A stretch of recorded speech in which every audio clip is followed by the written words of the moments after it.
Sophie Scholl was born on May 9, 1921, in Ludwigsburg, Germany. Her father was a mayor of a local town, and her mother was stay-at-home, so she lived a middle-class life. She had two siblings, Inge and Hans, both of which would play an important role in the future. Hans participated in the Hitler Youth, and Sophie attended the League of German Girls. Their father was heavily anti-Nazi and was even arrested for 6 months for calling Hitler a scourge on mankind to a colleague. The Scholl children were originally Nazi enthusiasts and fully supported the regime. They often got in heated debates with their father. Eventually, both Hans and Sophie started to lose enthusiasm for the Nazi regime due to the strict regiment and lack of fun in the youth programs.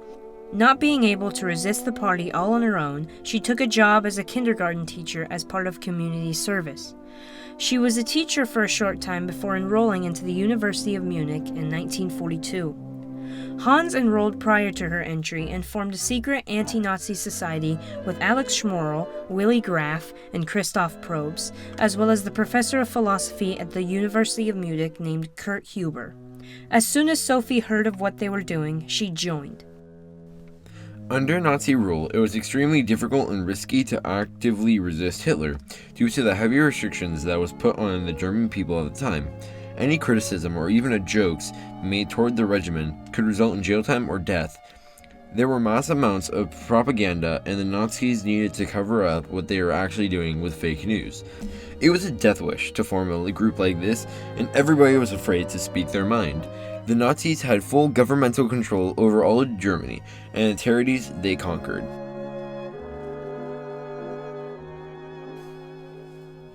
The White Rose was formed to oppose Hitler and the Nazi rule. They were upset with the blind patriotism of the German citizens and how they would accept everything without question.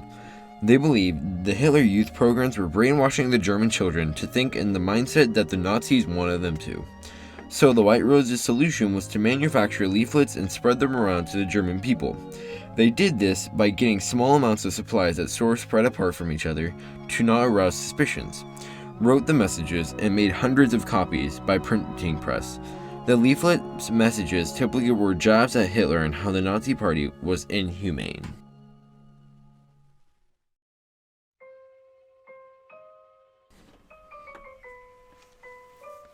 The White Rose stood for freedom of speech and knew the consequences of what they were doing. It was their goal to open at least one person's eye and change their mind. They opened many eyes through shock and provoked the Gestapo and brought attention and awareness to what they were doing. They did this for a long time until they were caught.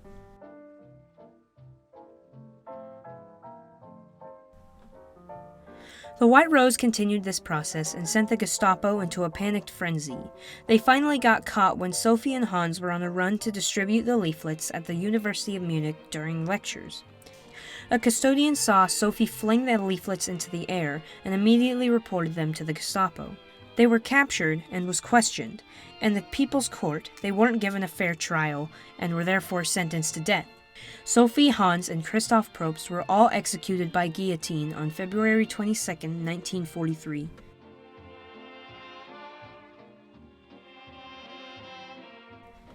After the White Rose was found and Sophie, Hans, and Christoph were executed, nothing happened. The rest of the members, except for Inge Scholl, were hunted down and killed. No revolts or uprisings took place in protest. The regiment carried on, and the World War was still going on. No laws or changes were made in the immediate time after the death of the White Rose. They were seemingly erased from public memory.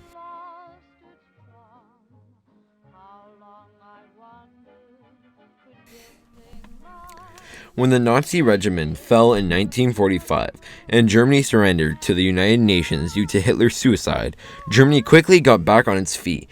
The White Rose was publicly recognized as a symbol of opposition against governments like the Nazi regiment. Many books have been published, including two by Inge Scholl, Hans and Sophie's sister, titled White Rose, Munich, 1942 through 1943, and Students Against Tyranny, The Resistance of the White Rose, Munich, 1942 through 1943. In 2005, a film called Sophie Scholl, The Final Days, directed by Mark Rothmund, was made as a memorial to the final 5 days before the execution of Sophie Scholl. Germany's current government could also be credited partially to the White Rose, as they've gone far away from their past. What Germany has in place now is a democracy, and power is shared within communities individually. Systematically, everyone is on an equal playing field, and there is no discrimination against people of different qualities. There are many memorials, museums, and remembrances for the victims of the Nazi regime, and the German people are embarrassed by that time in their history.